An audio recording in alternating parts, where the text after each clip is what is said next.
Alhamdulillahi Rabbil Alamin. Wassalatu wassalamu ala ashrafil anbiya'i wal mursalin wa ala alihi wa sahbihi ajma'in.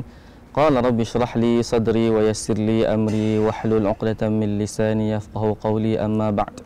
Assalamualaikum warahmatullahi wabarakatuh.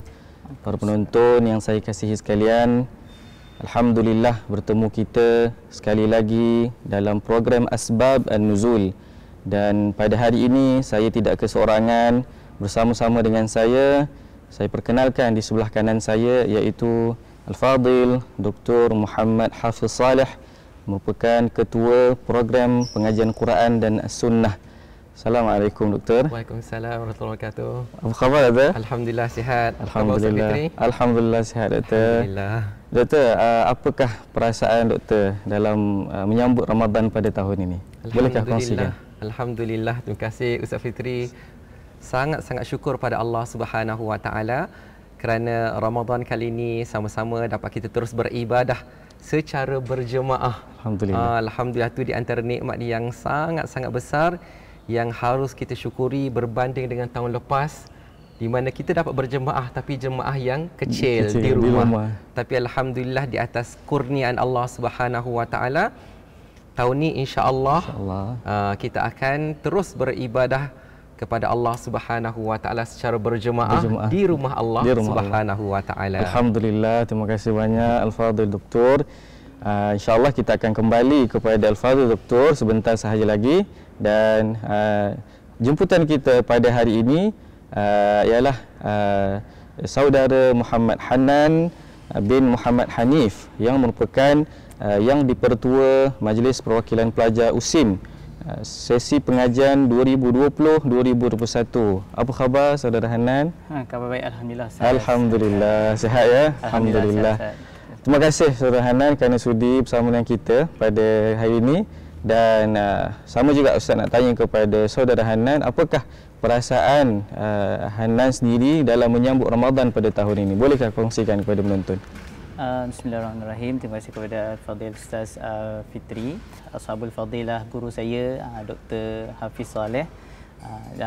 Sedikit pertanyaan daripada Ustaz lah mengenai sambutan Ramadan kan.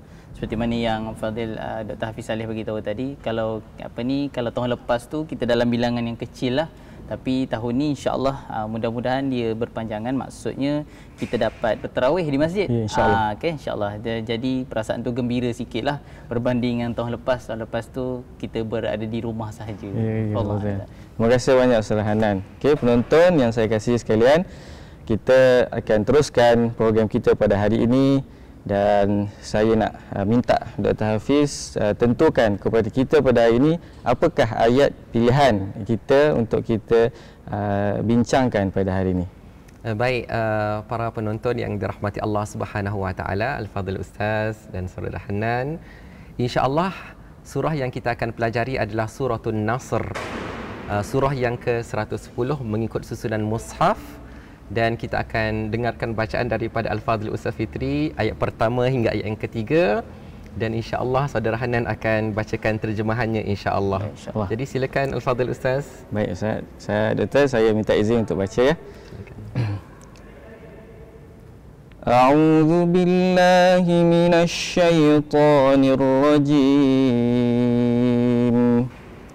Bismillahirrahmanirrahim. Idza jaa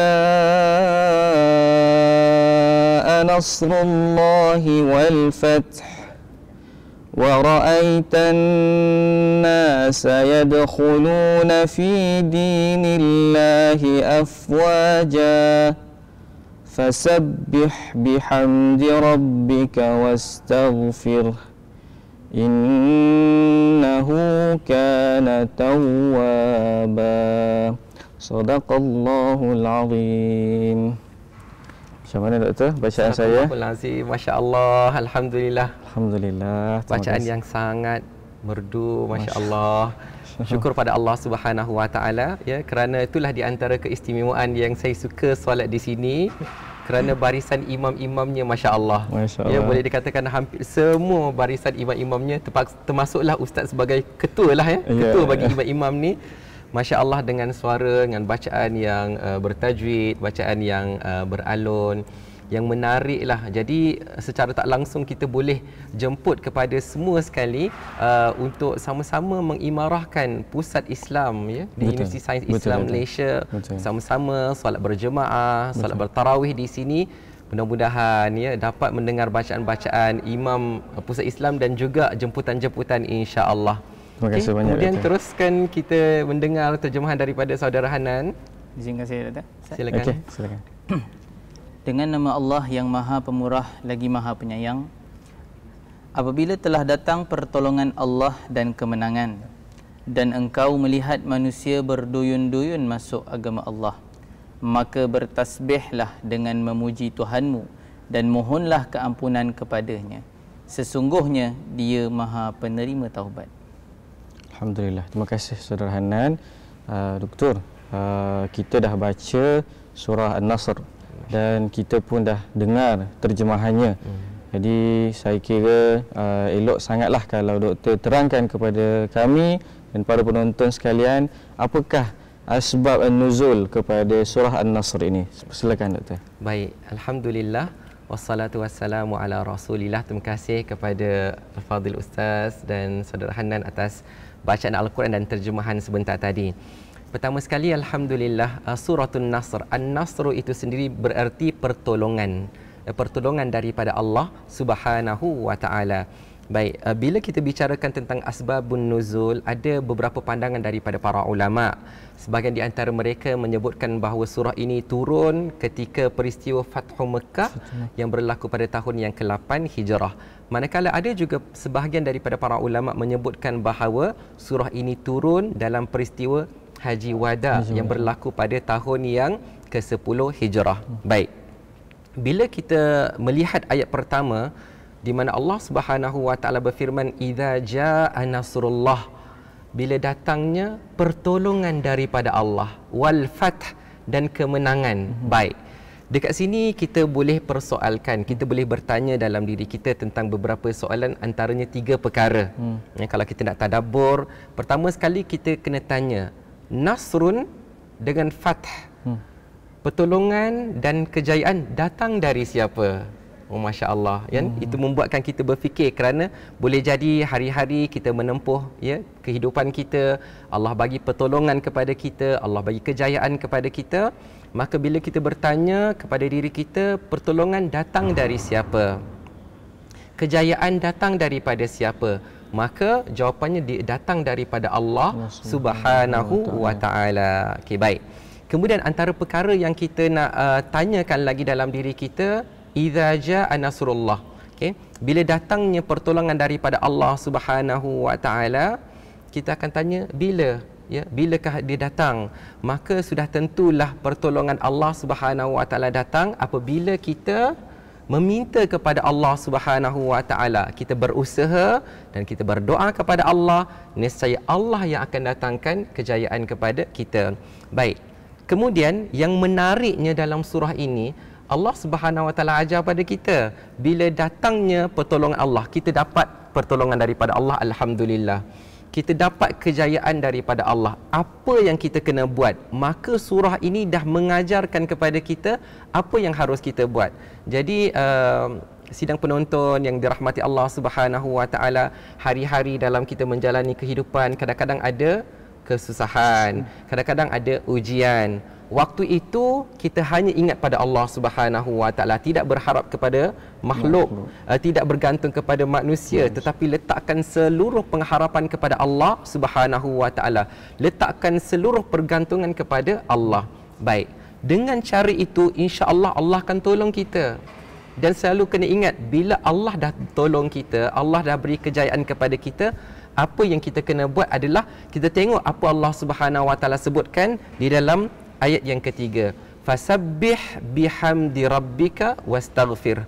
Maka dekat situlah Allah mengajar cara berterima kasih pada Allah, cara bersyukur kepada Allah di atas pertolongan yang Allah bagi pada kita, kejayaan yang Allah bagi pada kita, bukan sebab kita tapi ia datang daripada Allah Subhanahu Wa Taala, maka yang pertama fasabbih, maka bertasbihlah kamu kepada Allah Subhanahu Wa Taala, bihamdi rabbik, dengan memuji pada Allah Subhanahu Wa Taala, dan yang ketiga wastaghfir, dan beristighfarlah kepada Allah Subhanahu Wa Taala.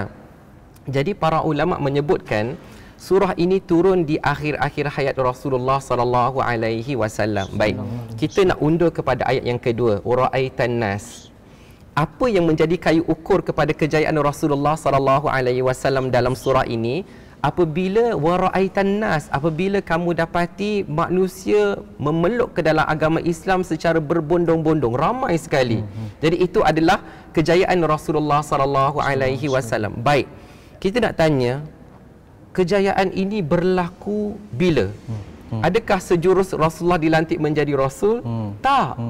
Kalau berdasarkan kepada pandangan para ulama yang ia turun pada tahun yang ke-8 Hijrah dan peristiwa Fathu Mekah, maksudnya Rasulullah dah berusaha kira-kira 21 tahun. Usaha yang panjang. Baru Allah Subhanahu Wa Taala datangkan dengan kejayaan yang besar, sehinggalah misi Rasulullah sallallahu alaihi wasallam diutuskan tercapai.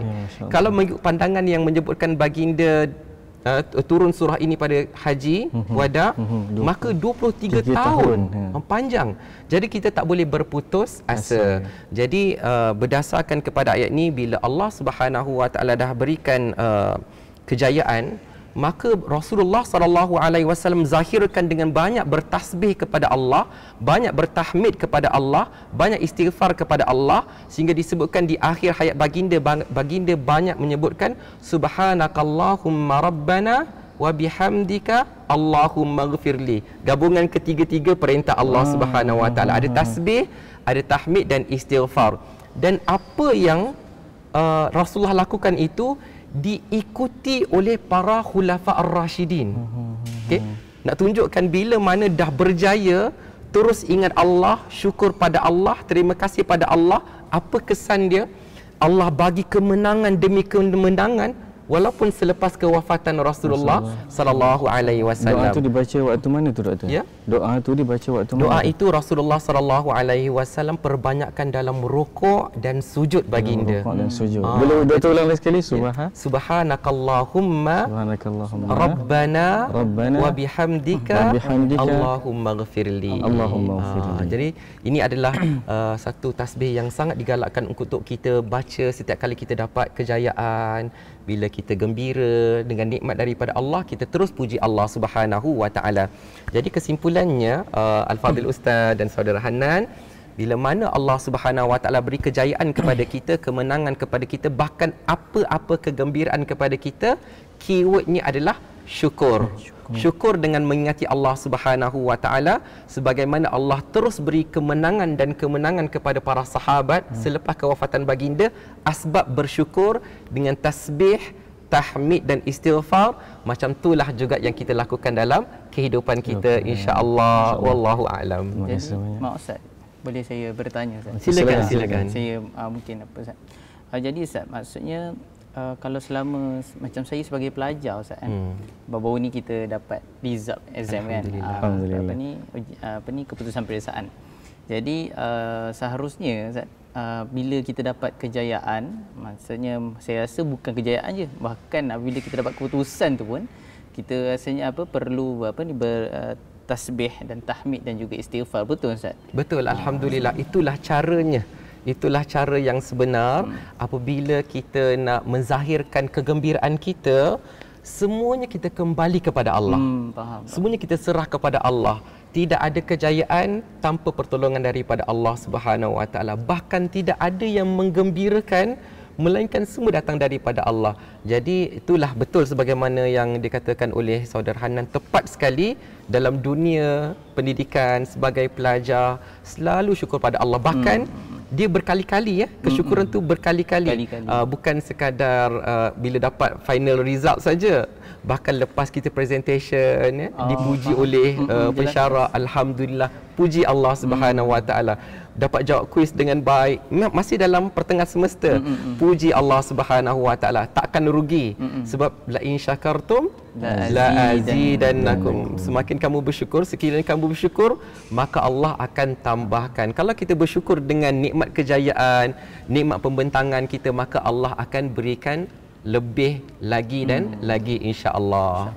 Alhamdulillah, terima kasih Al-Fadhil Doktor dan Saudara Hanan atas pencerahan yang sangat baik tadi. Dan penonton sekalian, kita sedang bersemangat dengan huraian daripada panel kita pada hari ini. Tapi kita mohon izin untuk berehat sebentar dan kita akan kembali lagi selepas ini, insya-Allah.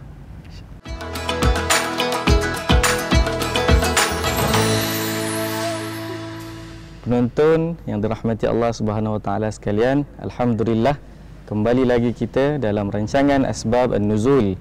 Terima kasih kerana masih setia bersama-sama dengan kami dalam program pada hari ini.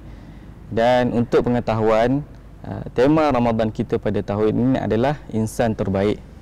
Jadi saya ada satu soalan kepada saudara Hanan. Boleh tak saudara Hanan kongsikan kepada penonton sekalian, apakah cara untuk menjadi insan terbaik sebagai seorang pelajar, sama ada universiti ke ataupun pelajar di mana-mana sahaja. Silakan Saudara Hanan. Terima kasih kepada Al-Fadhil Ustaz Fitri atas soalan tersebut, dan juga guru saya Sahabul Fadilah Dr. Hafiz Saleh. Berkenaan dengan bagaimana untuk menjadi insan yang terbaik ni, saya teringat salah satu ayat Quran dalam surah Al-Baqarah yang mana Allah beritahu bahawa Allah akan uji kita ni dengan pelbagai benda. Wala nabluwannakum bisyai'in minal khauf, macam-macam, al-khauf, al-ju', ketakutan, kelaparan dan sebagainya. Dan akhirnya di ujung ayat tu wabasyiris sabirin, berilah berita gembira kepada orang sabar. Saya merasakan bahawa pada ketika pandemik ini, sebagai seorang pelajar khususnya mahasiswa, perkara yang ataupun sifat yang perlu ada untuk menjadi insan terbaik adalah sabar.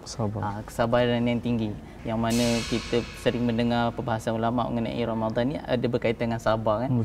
Jadi saya melihat bahawa kita perlu ada kesabaran yang tinggi menghadapi bagaimana kita dahulu kita tidak dapat bertarawih, bertarawih di masjid, tapi alhamdulillah berkat kesabaran itu pada tahun ini kita dapat bertarawih walaupun kita ada penjarakan lagi. Betul. Kesabaran itu sangat kita perlukan. Belajar online betul. Ya betul Ustaz. Belajar online pun perlukan kesabaran yang tinggi Ustaz.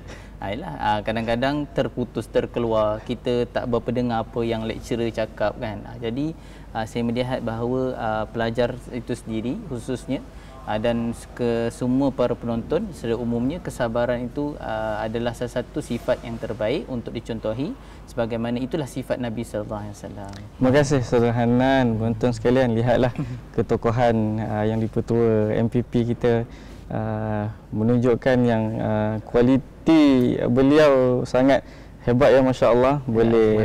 Boleh nakalkan ayat Al-Quran sebagai dalil dalam hujah. Alhamdulillah. Tahniah Saudara Hanan atas contoh yang sangat baik, dan poin yang disampaikan juga sangatlah kena dengan situasi sekarang ya. Terima kasih Saudara Hanan lagi sekali. Jadi penonton sekalian, kita beralih kepada Dr. Hafiz sekali lagi sebagai pengakhiran Doktor. Kita dah penghujung rancangan Doktor. Doktor rangkumkan apakah ibrah daripada perbincangan kita pada hari ini dan juga dengan tema insan terbaik Ramadan pada tahun ini. Silakan Doktor. Terima kasih Al-Fadhil Ustaz dan Saudara Hanan. Masya-Allah. Sebenarnya saya sangat tertarik dengan kupasan daripada Saudara Hanan tadi bila menyebutkan tentang menjadi mahasiswa yang terbaik, yang cemerlang, perlulah dipersiapkan dengan kesabaran. Masya-Allah. Kerana bila mana kita dalam zaman pembelajaran ni, kita akan berhadapan dengan macam-macam ujian. Jadi sebelum ayat yang dibacakan oleh saudara Hanan sebentar tadi, walanabluwannakum bisyai'in minal khaufi wal ju', sebenarnya Allah Subhanahu wa taala dah tunjukkan kepada kita bagaimana untuk menjadi insan yang terbaik dalam menghadapi ujian Allah. Allah Subhanahu wa taala berfirman, ya ayyuhalladzina amanusta'inu bis-sabri was-salah. Oh masya-Allah, innallaha ma'as-sabirin. Masya-Allah. Allah Subhanahu wa taala jadikan Al-Quran yang sangat hebat jadi panduan kepada kehidupan kita. Jadi dekat situlah Allah berfirman, wahai orang-orang yang beriman. Itu seruan kepada kita semua. Mintalah pertolongan bila kita diuji oleh Allah, maka mintalah pertolongan daripada Allah dengan cara sabar. Dan sabar itu digandingkan dengan salat, masya-Allah kan. Jadi solat tu bererti hubungan kita dengan Allah Subhanahu wa taala. Dalam solat itulah kita akan menyebutkan semua permasalahan kita, kita mengadu kepada Allah Subhanahu wa taala dan letakkan seluruh pengharapan kita kepada Allah Subhanahu wa taala. Selepas itu kita berusaha dan kena yakin sebab Allah Subhanahu wa taala berfirman, innallaha ma'as-sabirin, sesungguhnya Allah bersama-sama dengan orang yang sabar. Baik, bila mana kita buat cara itu, maka insya-Allah yakin pada Allah. Dalam kita menempuh ujian dengan kesabaran, dengan salat, maka Allah pasti akan berikan kemenangan kepada kita, kejayaan kepada kita, kegembiraan kepada kita. Maka itulah yang berbalik semula kepada surah yang kita pelajari pada hari ini. Mungkin sekarang waktunya bersabar, tetapi bila sampai masanya untuk kita gembira, terus ingat pada Allah Subhanahu wa taala. Subhanakallahumma rabbana wa bihamdika Allahumma ghfirli. Cukup dengan bertasbih, bertahmid dan istighfar sekaligus di dalamnya tanda kesyukuran kita kepada Allah Subhanahu wa taala. Dan sebagai penutup, untuk melengkapkan diri kita sebagai manusia ataupun sebagai insan yang terbaik, suka saya petik firman Allah Subhanahu wa taala, ya ayyuhalladzina amanu dzkurullaha dzikran katsira wasabbihuhu bukratan wa asila. Wahai orang-orang yang beriman, ingatlah Allah, berzikirlah kepada Allah dengan sebanyak-banyaknya. Bayangkan ketika mana kita diuji oleh Allah, kita solat, dalam solat ada tasbih, ada puji-pujian kepada Allah, dan setelah kita berjaya pula diiringi dengan puji-pujian kepada Allah Subhanahu wa taala. Mudah-mudahan bila kita sentiasa ingat kepada Allah, kita akan jadi insan yang terbaik. Wallahu a'lam. Mudah-mudahan. Terima kasih banyak Al-Fadil, Doktor. Alhamdulillah penonton yang dirahmati Allah Subhanahu wa taala sekalian. Selesailah sudah program kita pada hari ini. Moga-moga apa yang dikongsikan oleh kedua-dua jemputan kita pada hari ini dapat kita sama-sama manfaatkan dalam kehidupan kita seharian. Akhir kalam, mohon maaf kami daripada pihak Rustia, iaitu Serakom Musim dan juga Pusat Islam Musim, mengucapkan terima kasih kepada penonton kerana memilih untuk bersama-sama sepanjang program ini berlangsung. Jadi aku qouli hadza wa astaghfirullahal azim li wa lakum. Wassalamualaikum warahmatullahi wabarakatuh.